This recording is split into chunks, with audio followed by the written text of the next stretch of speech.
இந்த ஆடிக்கு நம்ம சென்னை சில்க்ஸ்ல up to 50% off combo offer, uniform sari collections எல்லாம் சேர்ந்து சேவிங்ஸும் பிளாஸ்ட், கலெக்ஷன்ஸும் பிளாஸ்ட். நம்ம தி சென்னை சில்க்ஸ். தமிழ்நாட்டுல எல்லாமே சேஞ்ச் ஆயிடுச்சு. உங்க நகையையும் சேஞ்ச் பண்ணுங்க. உங்க பழைய நகைக்கு கிராமுக்கு 150 ரூபாய் கூடுதலா வாங்கி புது நகை எடுத்துக்கோங்க. அதே கம்மி சேதாரம் தான் உங்க லலிதால மட்டும்தான் அப்படி சொன்னாங்க எதிர்கட்சி. அதே நேரத்தில் முன்னாள் அமைச்சர் நம்முடைய தங்கம் தென்னரசு அவர்கள் பேசியது போன்றவற்றையெல்லாம் இன்றைய பள்ளி கல்வித்துறை அமைச்சர் சொன்னார். நான் கொஞ்சம் சத்தமாக பேசிட்டேன். அதனால அவருக்கு ஏதோ நம்ம கோபமாக கொந்தளிச்சு பேசுகிறா போல தோண்டி இருக்கு. எதிர்கட்சி விமர்சித்துத்தான் ஆக வேண்டும். பட்ஜெட்டை வரவேற்கிறேன்னு சொல்லிட்டு நான் உட்கார்றதுக்கு எதுக்கு இங்கே நான் வர்றேன்? இதுக்காக என்ன எங்கள் திருமையன் தொகுதியிலேருந்து மக்கள் தேர்ந்தெடுத்து அனுப்பிச்சிருக்காங்க. அரசுக்கு வேண்டிய ஆலோசனைகளையும் சொல்ல வேண்டும். பட்ஜெட்டில் என்ன நிறை குறைகள் இருக்கிறது அதை சொல்ல வேண்டும். அதுதான் எங்களுடைய கடமை. அந்த கடமையை தான் நாங்கள் செய்கின்றோம். நாங்கள் முதலமைச்சரை பற்றி தப்பா சொல்ல, மற்ற அமைச்சர் தான் சொல்கிறோம். முதலமைச்சர் சொல்லிக்கிட்டே தான் இருக்காரு, உங்களை யாரும் லஞ்சம் வாங்கக்கூடாது, எது பண்ணக்கூடாதுன்னு. அதுக்காக அடிதடி நடக்காமல் இருக்கா என்ன இருக்கு?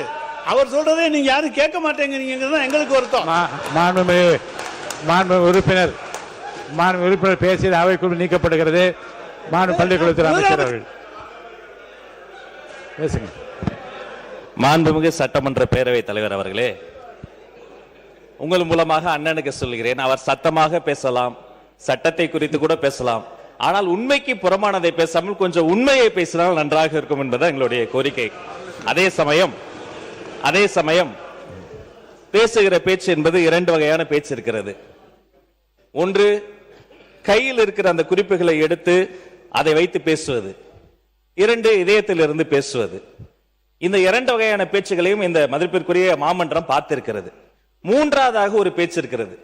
அது வாதங்களை எல்லாம் எடுத்து வைத்து ஆக்கப்பூர்வமாக பேசாமல் ஒரு விதண்டாவாதமாக பேசுவது.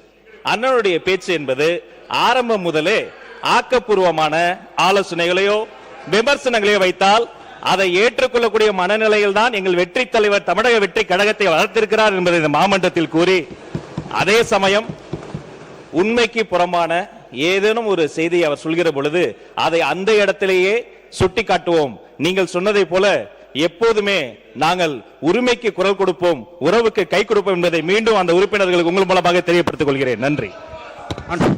மாண்புமிகு பேரவைத் தலைவர்களே, மாண்புமிகு உறுப்பினர் அவர்கள் கேட்டாங்க, இடைநிலை நிதிநிலை அறிக்கை 2026-27 3000 கோடி விஆர்ஜி ராம்ஜி திட்டத்து சென்ற அரசால் ஒதுக்கப்பட்டது. அவர்கள் இத்திட்டத்தை எதிர்க்க என்பதை இந்த நேரத்தில் தெரிவித்துக் கொள்கிறேன். மாண்புமிகு அமைச்சர், மனிதவளத்துறை அமைச்சர். மாண்புமிகு பேரவைத் தலைவர் அவர்களே, மாண்புமிகு சட்டமன்ற உறுப்பினர் அவர்கள் ஆர்டிஐ சம்பந்தமாக ஒரு கேள்வியை எழுப்பினார். அதாவது பேசுங்க. திராவிட முன்னேற்ற கழக ஆட்சியில் ஆர்டிஐ அவர்கள் தலைமையில் நடந்து கொண்டிருக்கும் மொழியே எக்கச்சக்க பேக்லாக்ஸ் இருந்தது. அதில் நிறைய முரண்பாடுகள் இருந்தது. இது சம்பந்தமாக 21/7/2026 அன்று முதலமைச்சர் அவர்களின் தலைமையில் நடந்த ரிவ்யூ மீட்டிங்கில் இது சம்பந்தமாக நாங்கள் ஆலோசனை செய்திருக்கிறோம். அதனால் இப்பொழுது 8/7/2026 அன்று ஒரு குழு அமைக்கப்பட்டு இதன் மூலம் அந்த ஆர்டிஐயை சரி பண்ணுறதுக்கும் அடிஷ்னலாக இருக்கிற அந்த உறுப்பினர்களை போடுவதற்கும் நாங்கள் உரிய நடவடிக்கை எடுத்துக்கொண்டிருக்கிறோம். அதனால் இந்த முதலமைச்சர் கவனத்திற்கும் இந்த பேரவை வாயிலாக நான் தெரிவித்துக் கொள்கிறேன். நன்றி. நக்கீரன் டிவிக்கு சப்ஸ்கிரைப் செய்யுங்கள். உங்கள் ஆதரவே எங்கள் பலம். ஆசிரியர்களுக்கு நண்பனாகவும் மாணவர்களுக்கு ஆசானாகவும் திகழும் தேர்வு வழிகாட்டி.